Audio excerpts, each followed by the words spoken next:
الحمد لله رب العالمين. الحمد لله غافر الذنب وقابل التوب شديد العقاب ذي التوب، لا إله إلا هو إليه المصير. ثم أصلي وأسلم على من بعثه الله رحمة للعالمين نبينا محمد صلوات ربي وسلامه عليه وعلى آله وصحبه ومن والاه بإحسان إلى يوم الدين. لما تقول إنه كي جيتنا وتوبين إنه كي أصلاتي كي جيتوا وسلت رسول محمد كما وتوبين تقبل شريعة كما وتوبين تقبل أوادي تموري babun tabe mata da tumori don wa mata ka tumuna babin ya lafiya ne bi tumoli ni be ba mana mata ka tumuna to kunyi tumoli ni ba mana da shaitan ka wajana nan da sama ta lase nke lese ava ese ki pe ko do wajana mete ponni ti dilli disba jahannama ne wato ya ti ciwo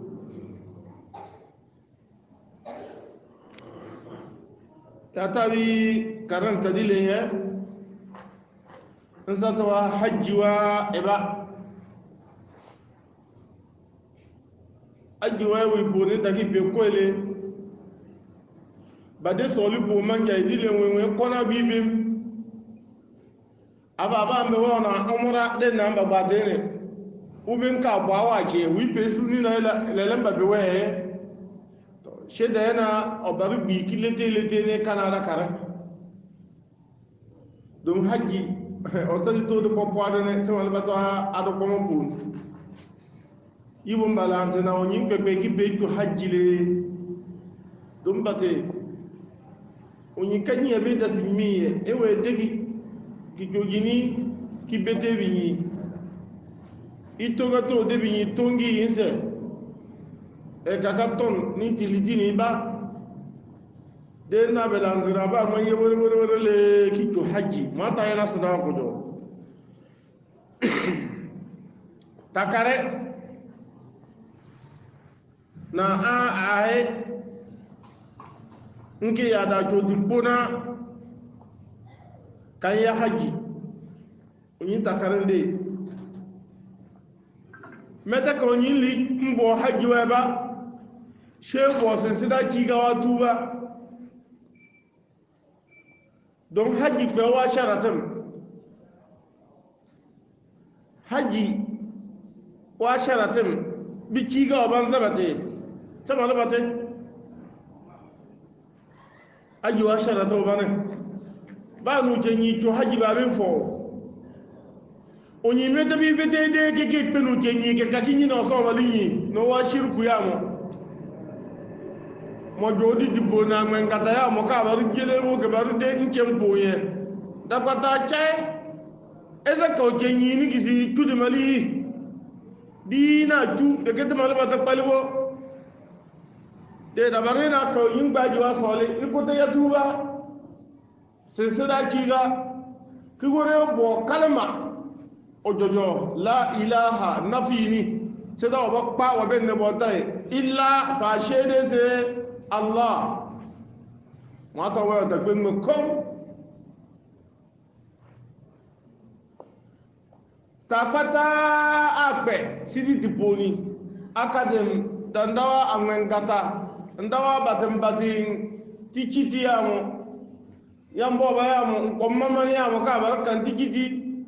e jogoti shirku le miwe e ba fe ke ya duba se sada jiga ke ba mata ma kilini se to data mo ne vete jo haji be force de kena nda sade ifini di na ba yisina muhammadu na hamidu na mahmudu ko ne ki jo haji so haji mo we kaya tuba mete da so to sadi to de bana a titunga ta banda sa annadamu ala ma fat e zaman janyan penyi man na ashen yamba to pagate pameda wa ya pata pa ngiti ya ka de nki to to pata pa ga wena ta manja ka bo kisi ke ba si mo ta tentere dagi petori ka ba ina tuwe ne datam dasana egba sole na ma ya duba ne me to mo gwarale to bin to bon da sana ai wena janun ko to si tun kondo nyanna na ji ka tugore be nzana di ali ndile minyu be force yukhadi'una Allah wa huwa khadi'uhum egba tine bili mata ni de mata wa de bili bi poisede don abi ya da to ko mi mata da wina debo dabare no ni le ya tuba fes ka ke baji wa sole tuban sana enye te bente talebe onyi te malabati boye tinyin te na sa shirku ye bone binyi wa zalimin jimba de sibeye binyi wa zalimin jim abwane bwane binyi poy e gwana medawa amana ki jodi tebi be watina aji da fulu nyi wa te binta pata chai amugula mene aji ka tifuni ke pana wa nyi po kiti juu amana ken opologo ka sonne se eto na juaji mata mpitite mata sa salimi jira sense dan me ya ye no mata ka ya ipo idito de kena sana na sinsi bibi sense kanu de tobi sense jotala wa abo abi po ngata na ko na salimi jima ngata ka ke se gbaji wa sole meta daza juma bone bi gisiri ko na to te mbe chatile o anyu ajudi ye choda gbin kete me ode chatare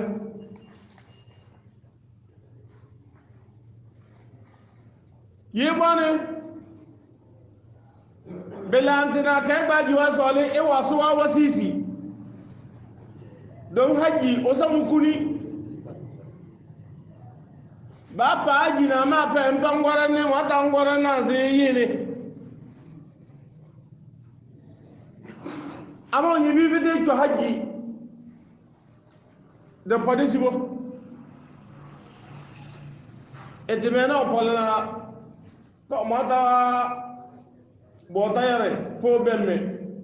ne da sam men ka ji min ke pane mata ci o ban pamme ni mata ji o maka se kina o ngba ji nke fere de poke janne saji ki jan saji e bari na o de polemi we na de o ja de boni jaye to mo yiwa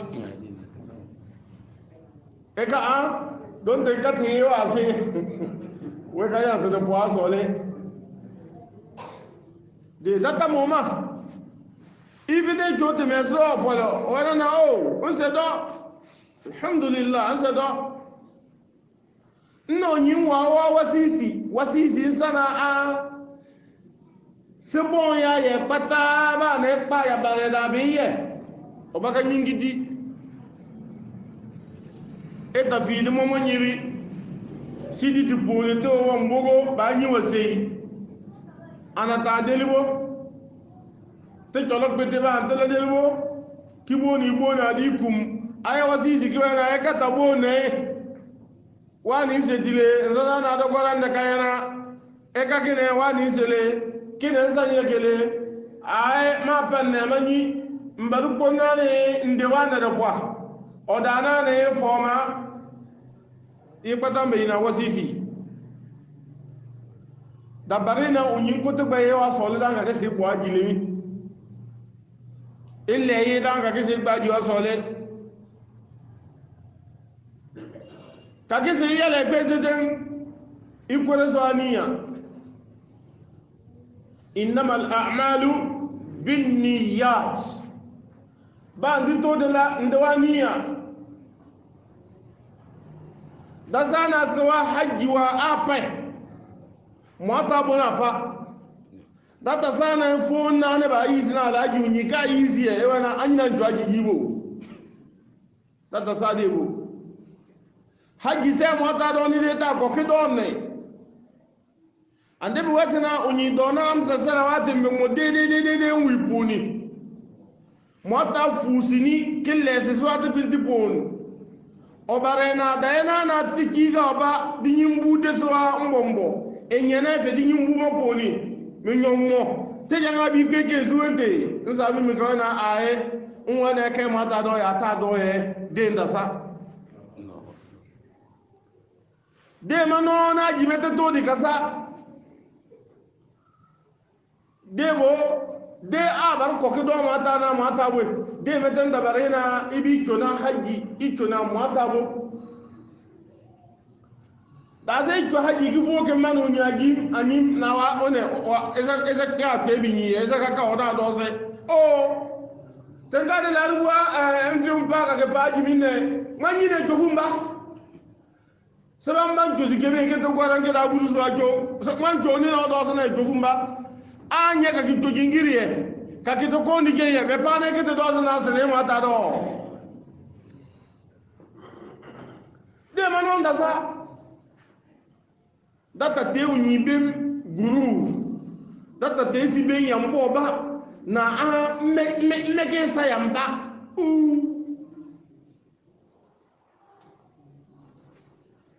tidawana watimul hajj wal umrata lillah lalo de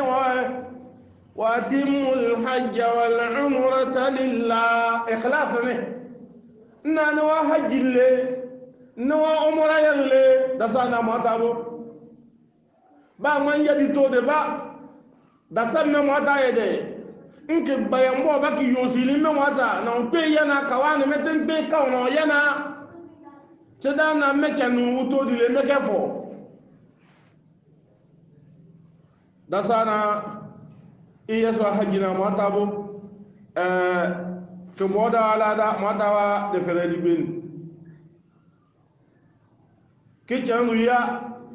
na ba mwanwa na kpawalu ki ya haji wasum'a nzala to da na ba wan gbiri watafakhur ki jojini pugo se to lu bonsaji we ka ba sa mbo ba de da sa man ta buna ye yibane kayele eye istikhara dabarino nyipana haji oye istikhara no nyi wikwe kete kare bana o de walo nyi kage po mata bota re de bari istikhara rasul muhammad sabi minna umi bi istikhara ni de se wa mi quran de wa mi bi quran wa da kare de mo mi bi istikhara zara ifi kunye ko no we wa ba tabola kelle na fala raka mile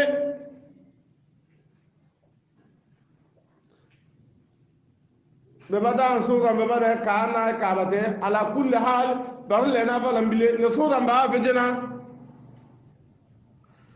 aya salama gitto ni we mata allahumma ese mata inni astakhiruka bi ilmik mpati se bero de disibenye do makanyi ba ese so nyi makanyi le wa astaqdiruka bi qudratik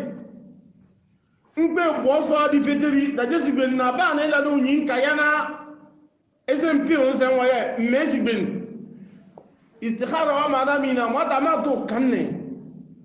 ma to nyi min yayi ne ma nyi mbo yayi ne ma fete jumbamba nda se njuke pam ma fete chun واسالك من فضلك العظيم مس سوا ko joko wa na isen tono nyi girima ba ne la poni mba pesi dodo de kena tono nyi girima o elane fu holande ba mo pesi dibeni fa innaka taqdir do ma ta sen so fedeli wala aqdir me ke fede me ka so fedeli ba pon shay aji na gi denam wa ta'lam isa belene wala a'lam لكن مكاني إبا وأنت علام الغيوب إذن يبرغا اللهم ما تعتدى تبايت تتبتدا إن كنت تعلم insana ne sa mota nyina so e baraka ber puni do meka nyi baraka anna hadha al-amra na ya podi ma de solo wa po ma de na mpa jinne khairul li da bi sama al-khairi fi dini wa dini puni wa ma'ashi ne wa duniya wa kapon wa akibatu amri ne wa kokoro david poni kokoro jojo aw qala ajil amri wa ajili rawi wa fona di me wa shaka na ko annabi wena david same alkhairi wore yona david sama alkhairi zinkiri yona david da alkhairi ma be ke david chu ko david chu ma da zidin yana na da sama alkhairi faqdirhu li ma da de boni mi ya bo ma la konne wa haji wele ne abar ko sani e be bana ni yiso adi ya ala yidi anga de faqdirhu li ma da de bu pomme wa yassirhu li kijin zigitem wa in kunta ta'lam thumma barik li fi kakija albarka da poni wa in kunta ta'lam nzana na zama wata gbin so ya baraka be poni inina wa haji no ma pane anna hadha al-amra wa haji no be sami tota sharru li wa sami tota fi dini wa dini wa botayar poni wa ma'ashi no wa duniya wa kaponi wa akibatu amri wa kokorobi to tisa gbin iponi fasrifu anni de mata ta jandaya wasrifuni anhu mata ta jandaya nta janin mente pe kete mente dataya waqdir li alkhayra haythu kan waqdir li alkhayr haythu kan kakisi ipomme alkhairi kibbu alkhairi ga pomme ina wa den nani nyu na wasa alkhairi de wiki dem ثم ردني به كاكي سيبان على البجم كي أميرا ني سبكات وما دي أجيتا وينه دون باتيبو أولا يبدأ بارينا دي أجي متو نيكا باي وني فيبينا باجي كي تولبو كي توتي يزينا ماتا يديجيو وني فيبينا أجي موتو واتكا بيزكا ليه ولبوي أبا عرف باماني يبتو نولبو ba ma ki de ben binti bo ki de bo ta bo ne ta ko ni u pe ka ke te biji o berle ke da si ki ya de aba ada pa o ja ele ki wo n pe ki yen de ka se le kem lulu ne da sa na Hussein de ya istikhara ka ya dawa mana sana na dibele nda abi to ne si jimi be ya fala so aji ke karle ya mata ka la no e mata kitisi nzana sibel la fudede meta wallahi na mata bi kitisi ya be ya ka e to mata be da yene nzana pane jana la fuje ya mata na gba shawara ya barakana sibelin tataka esa mata ka la ibu ifitena jona da be sasa alheri afitena mete be na alheri nda sa do ike we mata na loti tesi e jo ne sakala de ka onyi jo haji da barena e bo sinyi se na wa yarda e bo sinyi se na wa yarda kamina a baban wena mala pisi se na ya haji she meke ya da sawe da kwena onyinyi ko se na biki pona ne se ya bo abota ese njumbi ko konkiale haji ka se budole e pa bo abota yere bi wena na ti japochun ti kama ta chimi babe kwate kaba ne bobo yarda ne da sai bobo yarda na aka silenti be ka na onyi oki pota ji de ke na kala ya mo ta bi te bare we na kiyama ajibo mo ta ka bare o bale ese de kala yana wata ka panasa jiwa jim wata ka barisiki ama jibo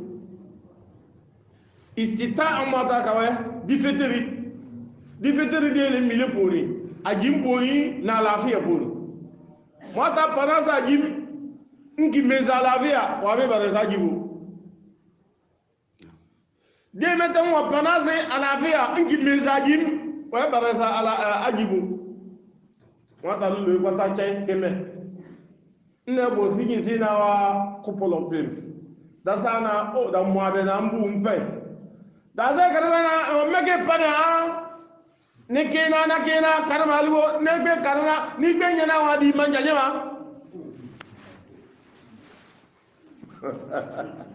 ala na ke pe yibone ko nyin fi ki to haji da barina isa manjan piloti so ajinga apg ngesa alaliye ba pa haji ki to yele ni bini wena paki binu ba it debeo de so so le kala beni be pa haji ni le so so le ba pa haji ki to yele ki go jini ko bini na so ajinto ba ya de wa haji na chanso adi jeri nso adi nyore da sa halale do mata ka fo sha halale on fo ko nyin jo haji ittakhidh li nafsika rafiqan salihan da barina bo kujo te kujo joko onyin ta fiki jo haji dena fibi ka zele poni le kide takbi ni dufona no ya da lemi na diloloi dabadu nyimbo ko jote ko jojo ko kala mata o jati fi kipoti ka bo ponki to mata be ba bi fona bi bari yena bo eta jo bo mi ka ye darbalu ke poti ye mi ke fi o to nyidu na o te da ki to lo de wo ma onko de do mele na dabare no nyimbo ko jote ko jojo ko kala mata manja da pusi e debe no ne nwe debe sinne ine po den da bareno nyi pana haji esa manja mbo kujoti kujojoko no nyi ta jo haji ubamba wa ko kujoti kujojoko nzana sabamba bena shaitan nsa so akijoge shaitan mbe sa sabati kijoge ota ojoga wi soli so amelene she pa onyiwode ki punisi abena manja ezeke kanwe ni ngo mo gubonga je subhanallahi walhamdulillah wala ilaha illallah ni wi fezi tawa we ka ke mere nu ni tin eze nte ki buri no na o ojo no lo tiri de pare on den buri den da bare tumu kula nga yebo da bare na onyi pana haji oberu kuni ajiwa rukunim ajiwa adopa omora pawa rukunim omora pawa rukunim ba a channa omora yaruponi so omora pa dibe pompo di shewere bo omora de metana jimeta ka pawa rukunim ba a channa da pena e bambili yimo shewere yaju pompo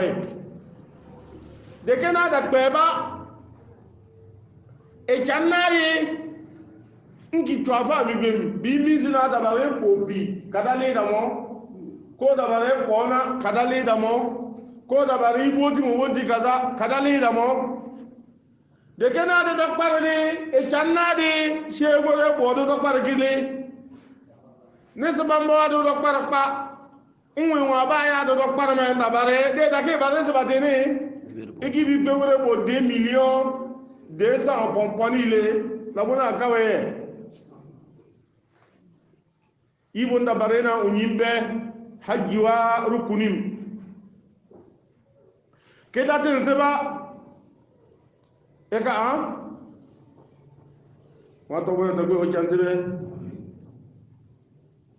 da barena unyipana ji bito baya sadawa daras ebe da sharatim kibe ya bi hajiye kitte dawa dole mi kite da mustahabin ile ya ba la na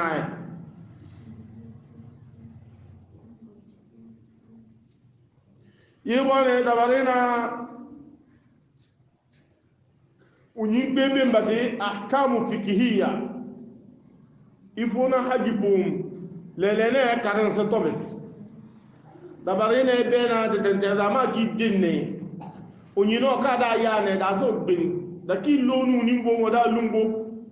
da sa bar poye ifi preseba a ti fo ka ba bo na gi sine zaki ya ta bu ke min ne saka so moje e bar finan ki presa ko de na ba nga yengi ngala ko ti luri da barina nyimbe ye pata ngato jendebe la hakwa de ya barina unyimbe fera ba nola kifete bodane kagisi batwa hajjiwa solim yene ajibete okwewa mawakiti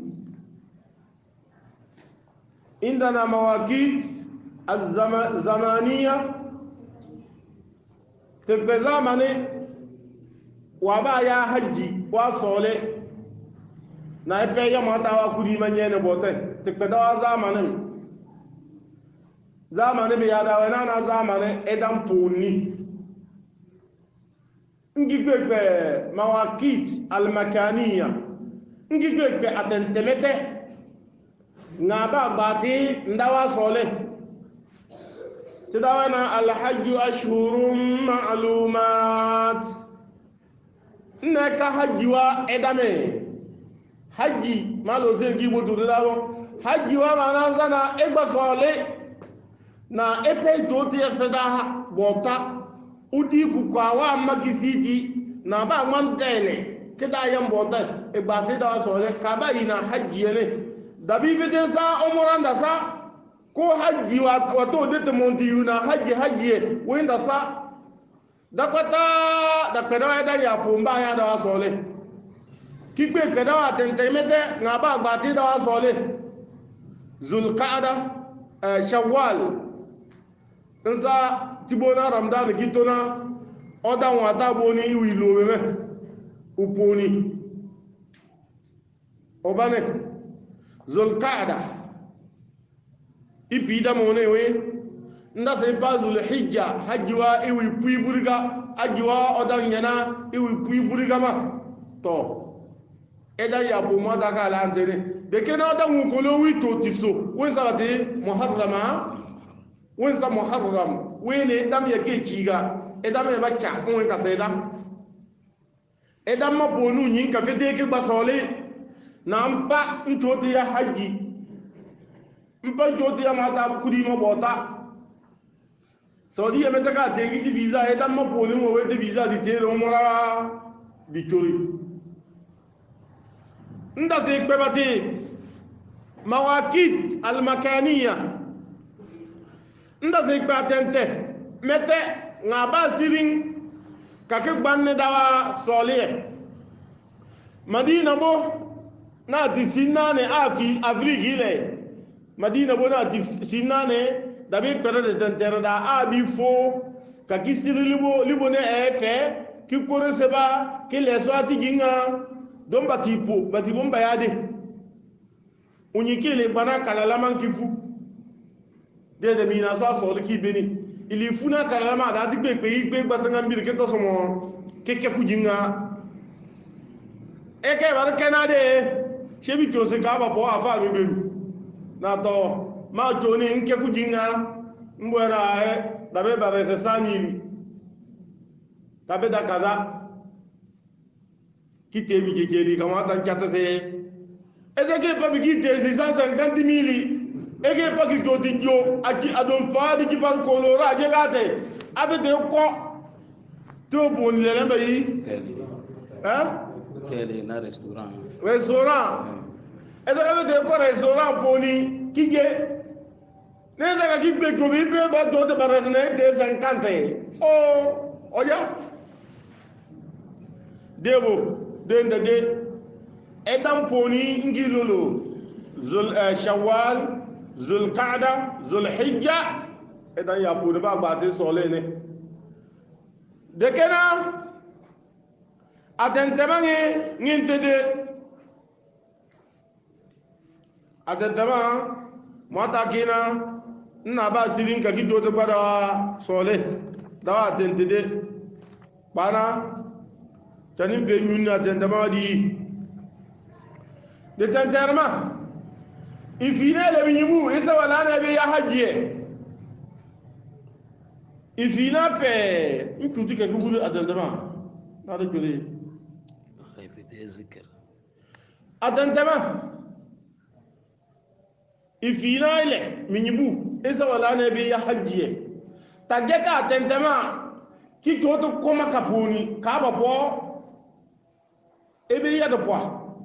domeke li to te kedna de tenterman ko so janka to pasen sene mo agwaranne che ngularu bu chende sen ne be da beke sa dom dugutat de nyanga raka de entre mbala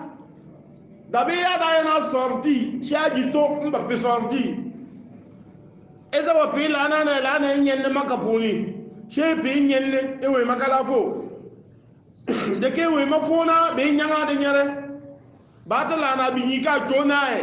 ki kone eze de benye ne te atakaru de wo minyibu ifinele atentama nyiwete na ba sirin ka ke gbasole nto zalita rasul muhammad wi mina atentama mota ka lanta to adini wa soji wa bi mina tentame wa min wale nkulu dom dat ba tentaba mbe sanana a ande bi wena de tenternen den memba be ya mba be ban sole afa binyi be ya wala muku be ya nwa chane ba de nwenye ndi we be taba de tentere bilit nguli diribo be tembo de tentere e bana de se zal hulayfa a on bayna abara ali banyen madina boyni il faut na de tenter ba be gbasole libo de tenter ma ka ba da ka ba po ça fait 450 km là pour le lomé 450 km nda sa ba de tenter ma ka da ka ba po de na kibiti de na fumba wala mba wese na tentera mana heda ba e ko ngara ka keda limo manja ikigi de bo mata ka la du soji u peti soji ni ande bi ka bi mina tenteme ele mbo obo de tentere nwenye ndi bo obo de tentere nguli diri bo obo de tentere ngali gi bo obo de tentere ngali ka bo obo de tentere ndo salita rasul muhammad sallallahu alaihi wasallam kana hunna la hunna ni atentanga ma bari minni mai atentama deni kite da dan tebe ba de kituna atentama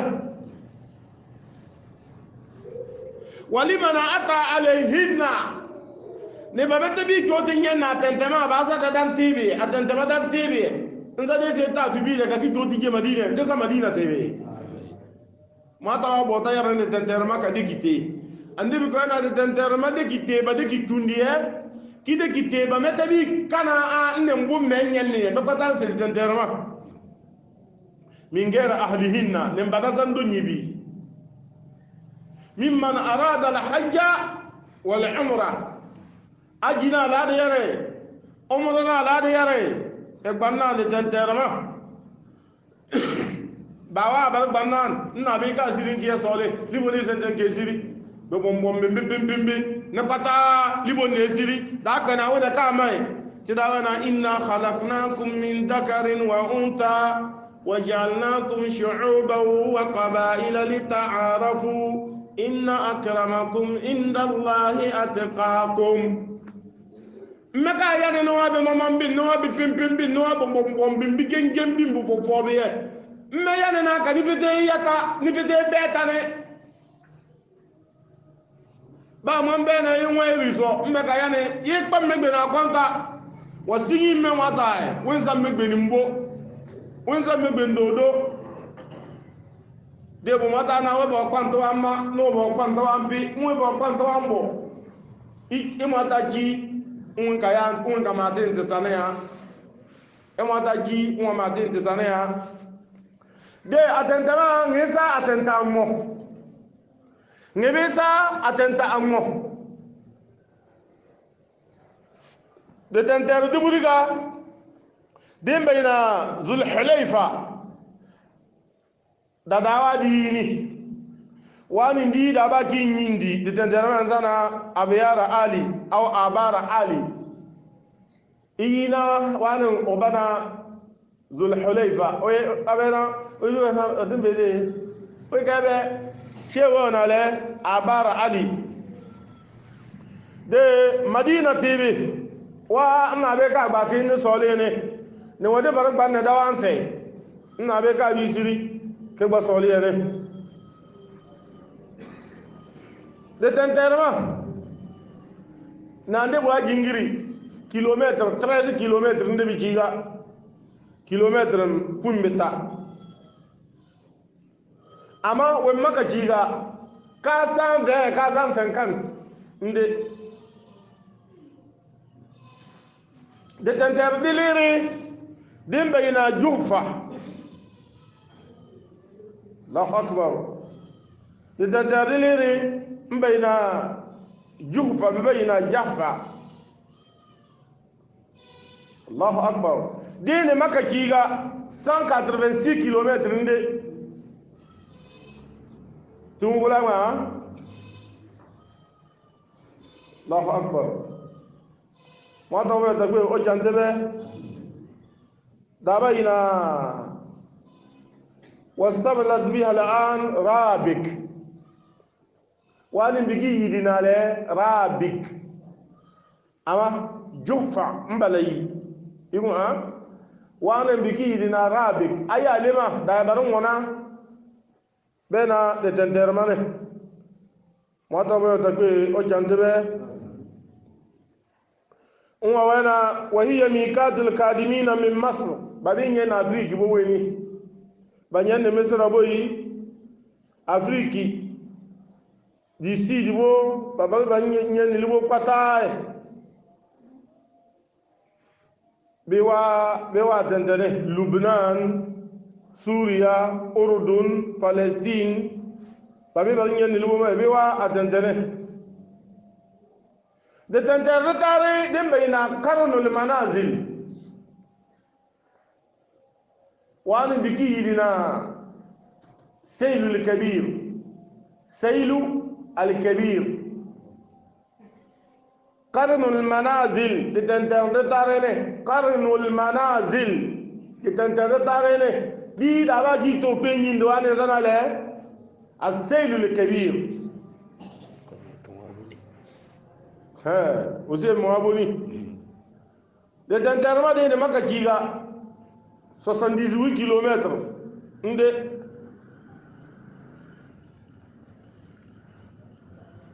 be pata atentanga dena a unyibi nyeyene unyifona wisirlibo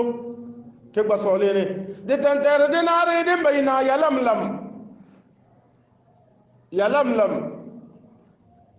de maka kiga 720 km babin yanne yamani bo bakata be babin yanne yamani bo ebe wana be ke gbanne ne de na de bi kasi atentama de tantara de mori de salla asmete de bayina zatu urq de tantara de mori ne wene maka ci ga 100 km nde babin yen iraki bo nindo ma bayina khurasan babata be bar jotu ban libo be wa tantani iraki tebe ke ba bodi atenta ngoma da to nyibi gete atenta ngoma da to nyibi gete e gete na nge ko ma ka poni atto mora na atba haji shegol libo gete ban sole to tigi to yi wani yade sana ajira ma da sabi nyibita be ba bo haji me be pata bi to tinyala jimi ama bo ato ne bo asolim ndo pa janum gore momo bo asolimi ndo pa temo ko la mo jama ajirame be sabi yibe ta ama be pata bi yibe tabata lolo ne en fin de compte be yada yibe pata na alajimi ama bo ato ngaba bi fini kaki jotinya alajiye nginsa ato apa mi vede kese na sakada pase tigi to nyito aka kaselenwa kenye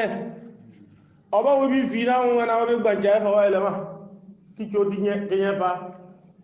de bi yu no jokenya na bi yu na wa jokenya wana nada de wati fini afeta wa boka kichonge yene biyu na wada kinyana wada banyen dan jomo weni we da kinya pa de yiwi na ka nyen dan jomo we kada kinye o de mani da sa ajira ma ta kwebe be sabi nyi beta bimbe na anwa ala ansak obamba yina mutamatti obamba yina mufrid obamba yina kiran binyi betamane jama tumu gulama obamba yina le mutamatti obamba yina le mufrid ifrad ramene obamba yina le kiran binyi betamane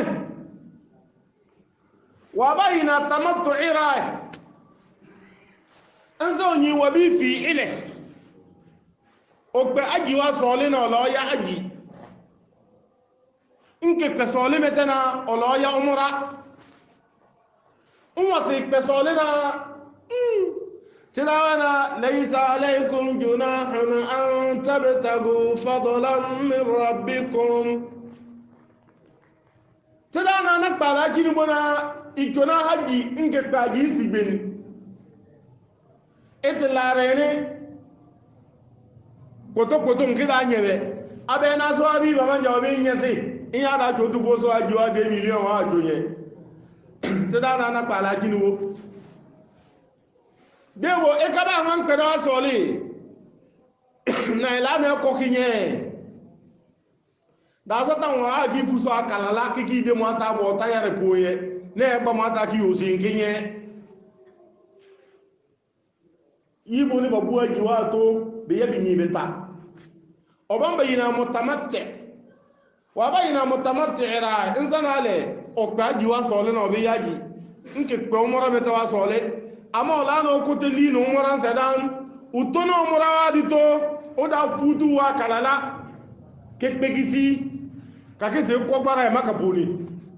ko ko so do no pu wa be jena onye ne ojimi nka foni nna we kana da bi yenye ojimi usirida wembe na mutamatti de wa bayina mutamatti me wina ndibi kalante aji wa ndibi ka to ya ntoko de na ba wan gbele we wa lafiya nyeru wete we wa lafiya nyeru wete يا شيخ انسى بمعنى ادخال العمره في الحج ادخال العمره في الحج ادخال الحج في العمره ده تولي كونترا ناتي ايكا nzana eze umura la ebari fina lepe ngi totu fo makapun atenta ngata li atenta ngome zal hulayfa ya lamlam zat uruk atenta ngoma ban la mona ketene ngi bi banne so umura sole be forcé il faut la tenterma nefe ngi korose ba ito kolobo ilobo de kefe ki kurozba afa ki leso ti ginga dakata don batibo ke ki funa so akalala da tati be dase na igbe gbata nga mi yana ke ngandi gi nga gi be koropwa e ka fu ka kitoi ni yasu ente botalare ba ya so akalala pa telare ba so akalala ya da fo telare na da bisu ente boy da sa we na ya wi yungin ke gbata telare ma tela na menyi na da sa we na ya we man ja won ne de no yo se se nta yan de abala jo basubo ama ba ya so akala labo telaro ese man ja won de ne esa kan telaro ngi se ba so akala la kifu eka abaru fuso enta maka kitoi ni wana le labbaika umra mata nkiswai na lanya umra nkiswai na lana le mbiya umra ikibi bani labbaik allahumma labbaik la sharika laka labbaik innal hamda wan ni'mata laka wal mulk la sharika lak iki big bane e gana we ki yede ki to da ya dilona se ne so nyiwa yi pa alquran ka de ne ko te to quran ya da lona se batebe de be ya subhanallahi walhamdulillah wala ilaha illallah wallahu akbar allahu akbar walillahi alhamd dabata لا إله إلا الله وحده لا شريك له له الملك وله الحمد وهو على كل شيء قدير يا برينو نيبيلو لويني إيكي بامي تو إدفونا مكابوني إنكي دافو كيكونا كابا بوني dak baya ebe baya mo de se tabar ko jingir me ne be yanga ko le bismillah allah maftali aka ba mo gi nyiwe dato de ngbe lolo aka abi de wana na allah maftali baba rahmatika yi bata kala bar pe ba wana bismillah kiko de datamma wasa'aita saya al-umrah ifona ni logo pon kaaba ekpele lole ni logo pon kaaba ekpele ilole Allahu akbar de jama wani no tiki pelana tiki wi pebo omorawa rukuni mini omorawa adopa ma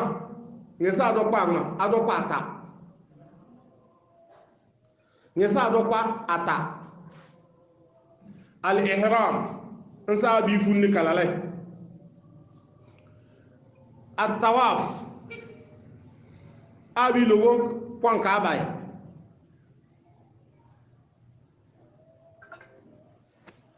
imwa sa'i bayna as-safa wal marwa abi to de jopa kete bandine ke goranne ale pele lole ifine lenki dije ne mbane azli libo meta ka gibi gorane na ali vivezie da yemile ba wasene to nan ke to gorana mba kana mba avi le ka ke to sanne mba abi fini ne meta ka gorane na be viyele de ne eto bana mba le nta nna nwo nlobe nlole eyada kana se bana igi disiri na aburu ni nkewe na ito da chudizi minyimu da chudizi de da chudi na si de belanza na le gore she gore belanza bade widirini du kolonso de ya da kana sabana igi disirin na aburi yankra na megi donwa de yoyore be na mu nyibu itutin kane uswati pu e pana ya na da komilole ale kekete bona da disirin mo uswati pu ko uswati ya wa nile uswati pu da to witiri da ti ponni ne marwa ko uswati wana ame ya nile mebi ko ne buri tuo kwa wata se la so pore no jo ba le wa bi ka kido mi yin wata wa do mi yin wata o kinyu nkido mi yin wata won se sa wa ya da za mare na ne ka pasite do boy wa ile na tibba ba la me ki ke wata ke me wata ba ya na ta da ya te jo ne ngal ke chandu luri do wi vete poti se la ra wa daga wata mbagba di ki te onu ka no fa pila poi les gens qui ont dit que non, les gens qui ont dit que non, forcé dans l'immédiat. Des bons awa don minimum ta kito. Mbakana o utudi mwata do. Wa gbe fi yan na mewe te kwa, ne la na gbe kudiri. Ni gbe la na kudiri, do me nwente kwa, nwente po da nwente po. Ngubele kana me da do so de ndabarsa ime ya nile ko ime bona itipo ni lasre nso ni ojojo mata bete be bazoe tidawana wa ma tafalu min khairin ya'lamuhu Allah yana de bariyana da sa alkhairi ina min yi da bo wa tazawwadu ya maka bona zana ba mon bo guzuri fa inna khayra zadin taqwa guzuru opose mataji onyin ka yele mi mebo kam men ko kefe de da zamen wata e yele mi mebo kam men passe